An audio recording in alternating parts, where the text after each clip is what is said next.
A packed night of basketball has this sports anchor ready to hit the hardwood himself. Welcome back to sports. I'm Justin Ahlum. A few bumps in the road last night caused the Gator men's basketball team to veer off course in the final moments of their contest in Starkville.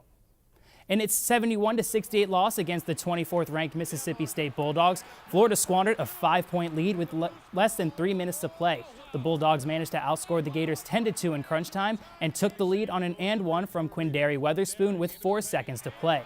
A 17-point effort from senior Kayvon Allen wasn't enough as the Gators fell to 9-7 on the season, all while suffering their third conference loss in 4 games.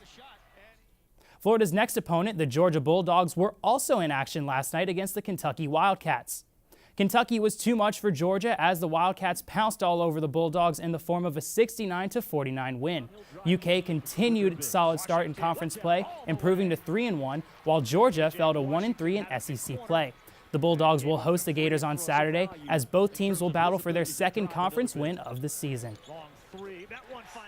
After a big win over the Missouri Tigers on Sunday, the Gator women's basketball team is enjoying its midweek bye. However, that hasn't stopped Coach Cam Neubauer from continuing to praise his players. One player in particular Neubauer has harped on, shooting guard Danielle Rainey. The redshirt sophomore poured 16 points on the Tigers, with all 5 of her field goals coming from downtown. Neubauer said Rainey's hard work and practice put her in the position to succeed on Sunday. She's worked tirelessly to improve her confidence, to improve her skill set, and I think that's what you saw on Sunday. Was you just saw that showing through. Whether that warrants more minutes in Sunday's game, it depends on practice today and this week. Rainey and the Gators will travel to Ole Miss this Sunday. Florida will go for its second straight conference win against the Rebels. At the high school level, plenty of local teams were in action on the hardwood last night. At PK Young, the 12-1 Blue Wave washed away the defending 1A state champions, the Wildwood Wildcats, 64-58.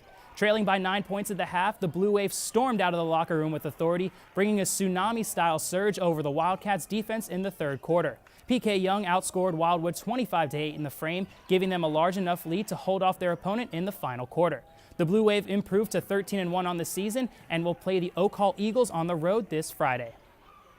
In the Purple Palace, 2 storms collided as the Gainesville Purple Hurricanes hosted the Lake Weir Hurricanes. Lake Weir held a 6-point lead at the end of the first quarter. However, GHS quickly downgraded their opponent to a tropical storm for the rest of the game. Gainesville outscored Lake Weir 48-26 in the final 3 frames, taking the contest 65-49. The Purple Hurricanes got back to 500 on the season with the win and will play the Eastside Rams on Friday night. In Fleming Island, the Buchholz Bobcats fell to the Golden Eagles 64-54. The loss dropped Buchholz's overall record to 7-10. And finally, North Marion traveled north to Gainesville to take on Eastside. The Rams took care of the Colts, winning 59-33 at home. Eastside heads into Friday's game against GHS with a 14-2 record. With the softball season just a few weeks away, the Gators are officially the preseason favorites to win the Southeastern Conference. Out of the 13 SEC coaches, 10 of them picked the Gators to take the crown. Florida will attempt to defend their throne after winning the regular season and tournament titles in 2018. The Gators will begin their 2019 campaign at the USF Opening Weekend Invitational on February 8th against Illinois State. And finally, some breaking news regarding Gators football. According to SEC Network analyst Cole Kubelik, Florida center TJ McCoy has entered the transfer portal. McCoy started 9 games in 2017 but fell out of the rotation this past season. He played in 4 games for the Gators in 2018.